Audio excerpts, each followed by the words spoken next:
Good morning. Oh my God, the sun is coming in. Hang on, Frank Sinatra. Will that do it?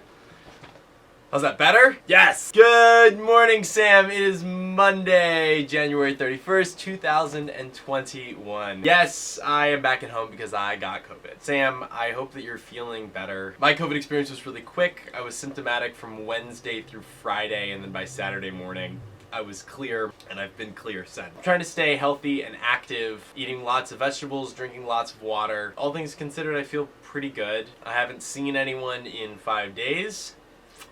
So what have you been doing? Oh my God, the sun is just, it's so persistent. Just like, there's like this ball, hang on, let me move this thing. The sun keeps moving, that's the problem. So what have you been doing for the last 5 days, some people might ask? Well, I've been watching, I'm a filmmaker, so I've been watching movies. I've been watching a lot of movies. Movies that I wish I had seen, but somehow slipped through the cracks. I've watched 15 movies in the last 5 days. And maybe more that I've forgotten about.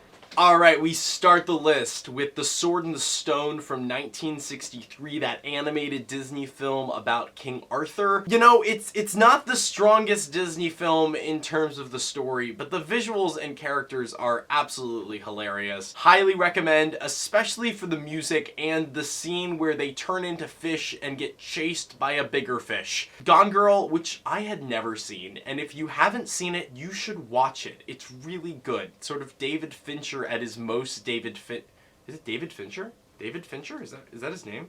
Why do I feel like his name isn't David Fincher? David Fincher. His name is David Fincher. Why does it sound weird when I say it? David Fincher. It's David Fincher at his most David Fincher. Why does that not sound right? That is his name, I know that. Weird. Anyway, this is Fincher at his most Fincher. It doesn't necessarily follow the conventional screenwriting formats as you might expect, and it has that clean, dark precision that Fincher films have. Next I watched National Treasure, the Nicolas Cage film where they try to steal the Declaration of Independence. This is one of those films that I'd just never seen, that I was embarrassed that I had never seen. And it's fun. It's like a really, really fun film to watch. It's sort of parodying those Indiana Jones epic crazy adventures, which were in themselves sort of a parody or an inspiration from stories from the 40s. And so it has all of that influence in it and understands how ridiculous it is and is still super fun to watch. Next I watched The Dig, which is a Netflix film. I'm moving over to the sun. Next I watched The Dig, which is a Netflix film that came out last year. It stars Ralph Fiennes and Carey Mulligan. It's a slow one. It feels much more like British television than a movie. Most of the film is shot using this gorgeous handheld camera. If you're looking for something that's emotional and deep... That light just went out. Did you hear that? Did you hear the electricity of that light going out? Holy cow. Did it just die? Okay. The Dig is a good movie. The second act of it sort of... The light's back on. Do you hear it come back on? There are ghosts in the electricity in this house, I swear. It has a strange second act, but it knows that it's strange. It's intentionally strange. Next I watched Trial of the Chicago 7, which is a film written and directed by Aaron Sorkin. And I think Sorkin had a way of writing before where each character kind of sounded the same, and he's broken that. And the characters all sound different, and the story is compelling, and oh my goodness, the emotional climax of it is gorgeous. Because it's based on true events and things that have actually happened, there's much more weight to the story being told, and I found myself in tears watching the end of the film. The next film that I watched was Big Fish, which is a Tim Burton film.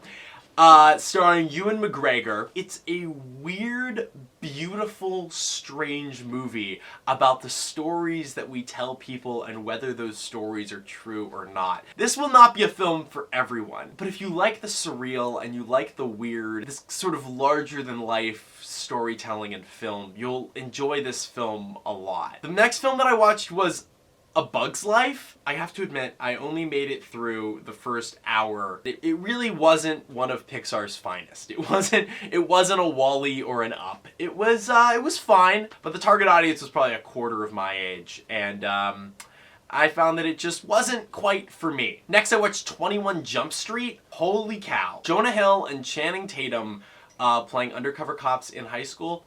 Hilarious, really, really funny. It is one of those like dark kind of raunchy comedies that has you rolling in tears. It's the kind of movie that you find yourself laughing at with your buddies late at night. It's great. And if you haven't seen 21 Jump Street, you should see 21 Jump Street. It's a classic. Next I watched World War Z, which somehow I'd never seen. Great zombie movie. I have a lot of problems with zombie films. The first is like, having spent the last 2 years talking about infectious diseases, it now seems like very improbable that most of the situations in these films would not cause the people to get infected. But World War Z was tasteful in the way that it did zombies. It's not over the top. The zombies look cool and they look scary, and the tension in the film is really, really good. And I think it's Brad Pitt at one of his finest roles in this film. Next I watched The Hunger Games. I'm 21, and The Hunger Games are not made for me.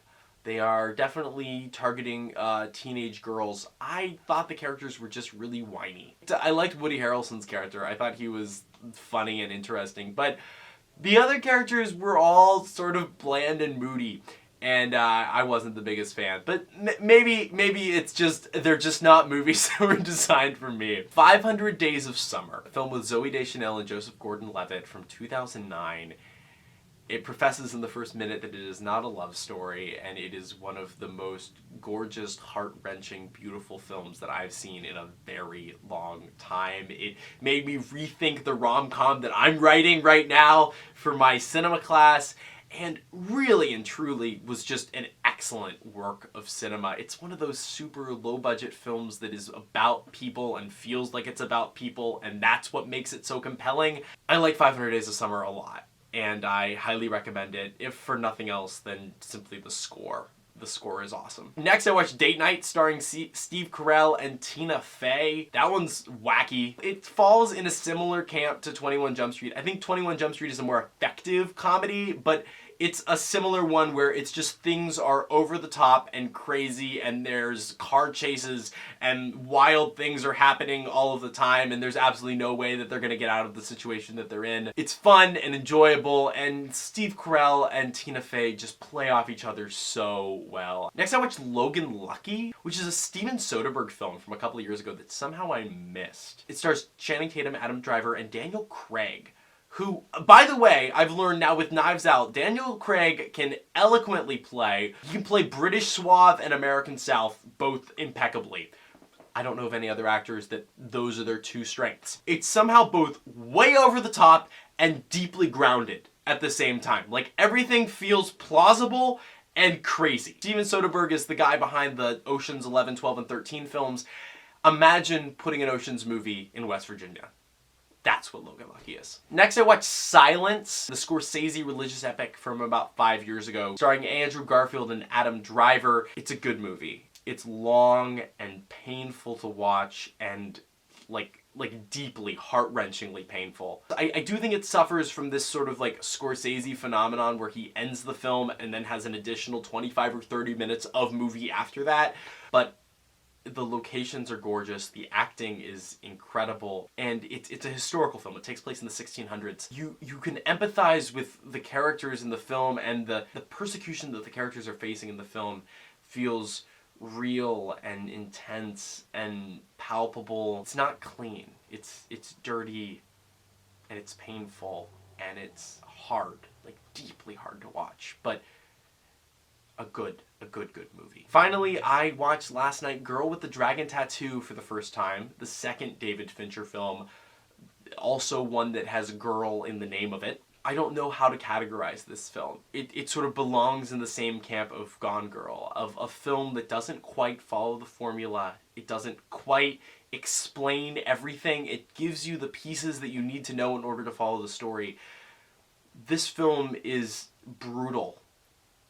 It's really, really brutal, and somehow so clean and put together. It's definitely not, again, it's not an easy film to watch, but you empathize with the characters in a way that is incredible.